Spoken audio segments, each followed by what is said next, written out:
Hello and welcome to the next session of concept of valuation. आज हम कुछ question solve करेंगे of future value, how to calculate the future values. ठीक है। सो इसके पहले हमको ये पता है कि फ्यूचर वैल्यू निकालने के लिए फॉर्मूला क्या होता है। फ्यूचर वैल्यू निकालने के लिए we use the formula future value will be equal to present value 1 plus R to the power N. ठीक है, ये फॉर्मूला हम यूज़ करते हैं to calculate the future value. अब यहाँ पे क्या है, अगर मान लीजिए कि यहाँ पे रेट ऑफ इंटरेस्ट दे रखा है 15%। ठीक, 15% रेट ऑफ इंटरेस्ट है। ठीक, सो इसको यहाँ पे थोड़ा सा और सिंपल करने के लिए हम करते क्या है कि इस रेट को हम डेसिमल में कन्वर्ट कर लेते हैं। ठीक है, मतलब this will be 15/100 which means R आपका कितना हो जाएगा 0.15। आर हो जाएगा 0.15। सो 1 प्लस आर यहाँ पे वैल्यू है। 1 प्लस आर अगर करना है तो सीधे सीधे यहाँ पे आर आपको मिल चुका है 1.15, इसमें प्लस कर देंगे आप, सो यू विल गेट 1.15। ठीक है, तो आप सीधे चाहें तो यहाँ से निकाल सकते हैं वैल्यूज़। तो बस आपको ध्यान ये रखना है कि थोड़ा सा सिंपल वे में लेके चलेंगे, क्योंकि अगर पूरा हम उस फॉर्म में रखेंगे कि R/100 1 plus R/100 to the power n, तो कैलकुलेशन काफ़ी वहाँ पे लंबी हो जाती है। So you just have to convert the rate into decimal. उसके बाद से आप उसमें 1 प्लस करके वैल्यू आसानी से वहाँ पे निकाल सकते हैं। So I will just try to explain you with the help of example. Now see this question. You are scheduled to receive rupees 13,000 in 2 years.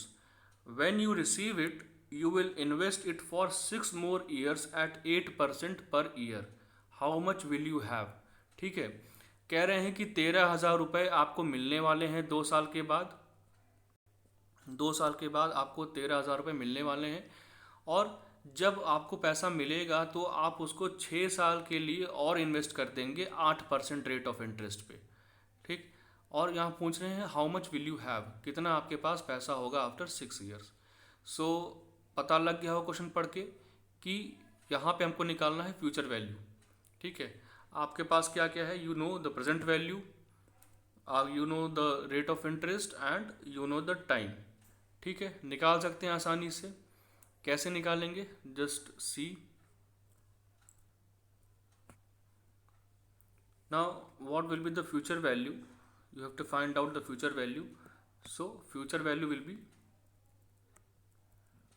Present value, that is 13,000 multiplied by 1 plus R. R कितना दे रखा है 8%। ठीक है, are they रखा है 8%।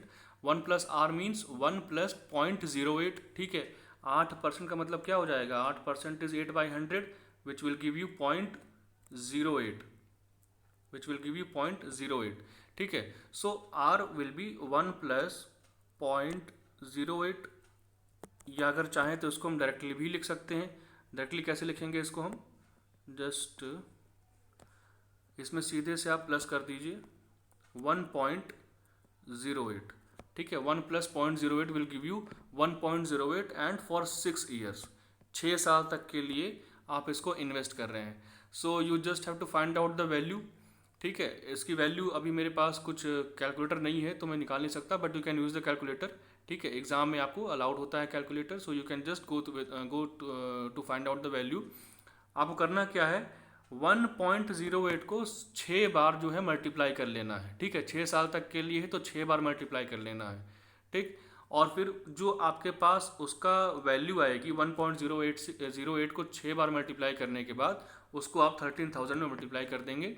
सो you will get the answer. I will tell you the answer, what will be the answer, just wait. या आपके इस क्वेश्चन की ये वैल्यू आनी चाहिए, यानी 13,000 multiplied by 1.08 to the power 6। इतना करने के बाद आपकी वैल्यू इतनी आनी चाहिए, दैट इज 20,629 रुपीज़ 37 पैसा। ठीक है, सो यहाँ पे इतनी वैल्यू आपकी आनी चाहिए। Just try to find out and tell me कि आपका आंसर आया कि नहीं आया है। You can type in the comment section और you can tell me on the ERP itself. So moving on to the next question. Now see the next question. It says you have rupees 9,000 to deposit. आपके पास 9,000 रुपये हैं जमा करने के लिए। कोई एक ABC बैंक है, वो 12% इंटरेस्ट दे रहा है। ठीक है, it offers 12% interest compounded monthly while the King Bank offers 12% but it will only compound annually. How much will be your investment worth after 10 years in each bank? ठीक है, आपके पास 9,000 रुपये हैं, जस्ट ट्राई टू अंडरस्टैंड। आपके पास 9,000 रुपये हैं जिसको आप दो स्कीम में इन्वेस्ट कर सकते हैं। पहली स्कीम में क्या है, 12% इंटरेस्ट मिल रहा है जो कि हर महीने कंपाउंड होगा, मतलब साल में 12 महीने होते हैं तो 12 बार कंपाउंड होगा, ठीक है। एंड दूसरा कोई बैंक है किंग बैंक के नाम से, वो 12% इंटरेस्ट दे रहा है लेकिन साल में एक ही बार कंपाउंड होगा, ठीक है, यानी 10 साल में वो 10 बार कंपाउंड होगा, ठीक। How much will be your investment worth after 10 years in each bank? दोनों बैंक में अगर हम पैसा अपना डालते हैं तो हमें कितना कितना मिलने का चांसेस है, ठीक है। अब यहाँ पे देखिए, यहाँ पे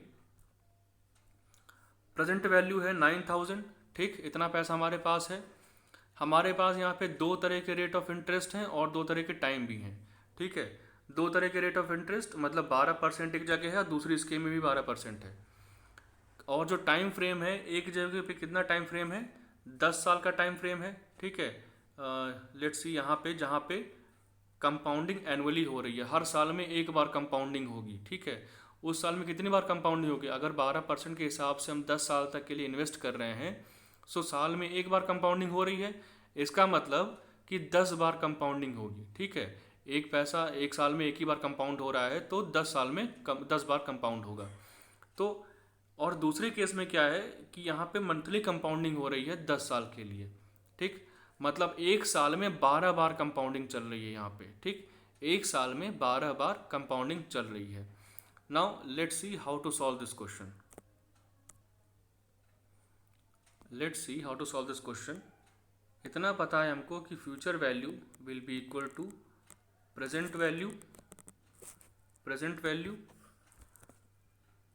and 1 plus R to the power n into time, ठीक है।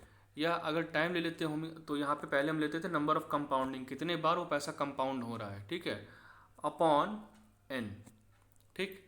सो इस केस में क्या है कि टाइम आपको दे रखा होगा ईयर्स के फॉर्म में, और जो नंबर ऑफ कंपाउंडिंग होगी यहाँ पे, ठीक है, नंबर ऑफ कंपाउंडिंग होगी उससे हम टाइम को मल्टीप्लाई करेंगे एंड नंबर ऑफ कंपाउंडिंग से ही हम रेट को डिवाइड कर देंगे यहाँ पे, ठीक।